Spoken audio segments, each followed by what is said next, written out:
आइए प्रार्थना करते हैं। स्वर्ग और पृथ्वी की सृजनहार पिता, इस मौका के लिए धन्यवाद देते हैं कि आपके पवित्र और सत्य वचन को सीखने जा रहे हैं। हमें समझने के लिए बुद्धि दे, यीशु के नाम से मांगते हैं, आमीन। मसीह के दोस्तों, आज का विषय है नई वाचा। सवाल 1, परमेश्वर ने किसके साथ नई वाचा बांधी? ये पढ़ेंगे इब्रानियों 8 का 8 और 9।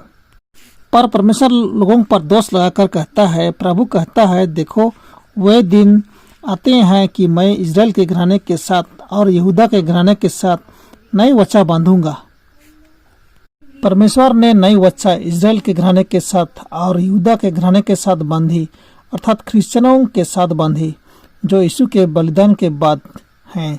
सवाल 2, नई वाचा कैसे पुरानी वाली से भिन्न है? यिर्मयाह 31 का 33।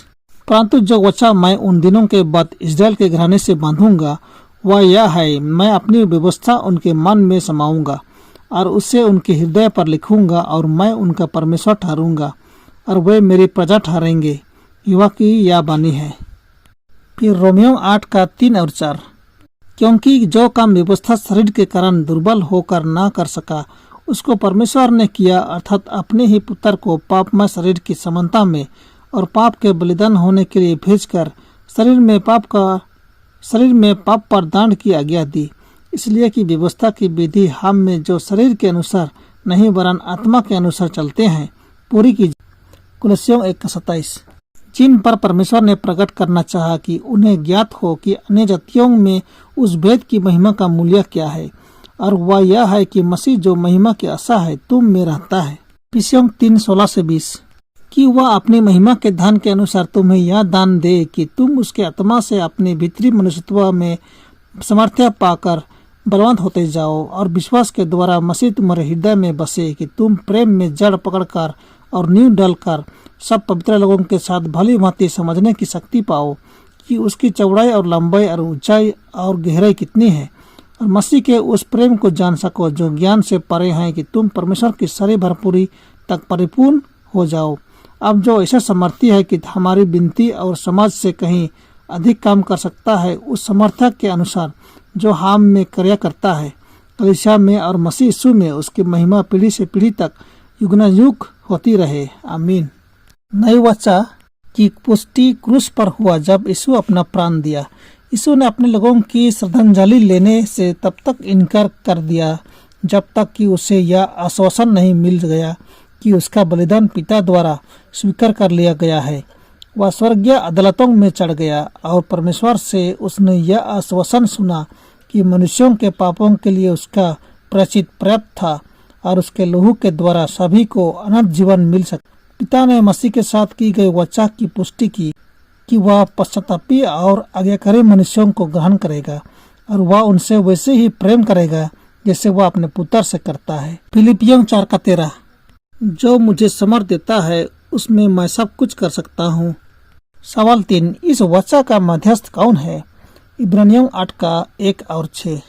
अब जो बातें हम कर रहे हैं उनमें से सबसे बड़ी बात यह है कि हमारा ऐसा महायाजक है जो स्वर्ग पर महामहिमान के सिंहासन के दाहिने जा बैठा। पर उन याजकों से बढ़कर सेवा यीशु को मिली, क्योंकि वह और भी उत्तम वाचा का मध्यस्थ ठहरा जो और उत्तम प्रतिज्ञाओं के सहारे बांधी गई है। 12:24।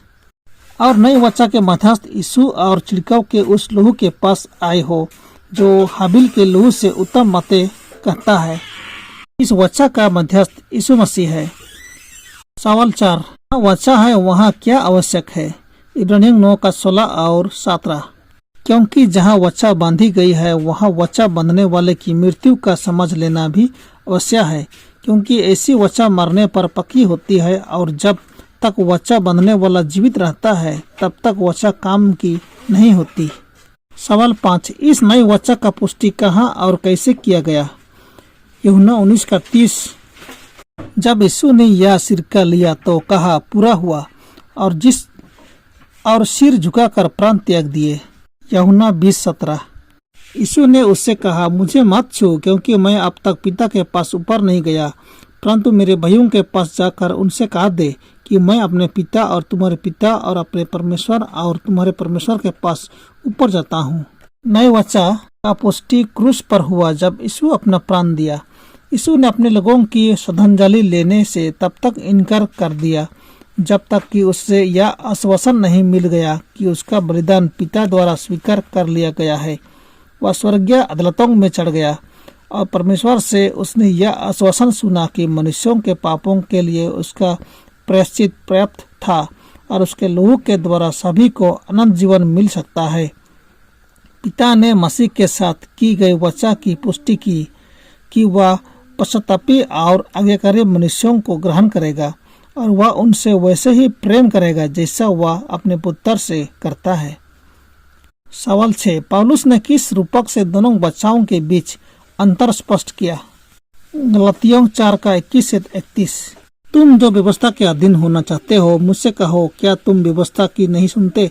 यहाँ लिखा है कि अब्राहम के 2 पुत्र हुए, एक दासी और एक स्वतंत्र स्त्री से, परंतु जो दासी से हुआ वह शारीरिक रीति से जन्मा और जो स्वतंत्र स्त्री से हुआ वह प्रतिज्ञा के अनुसार जन्मा।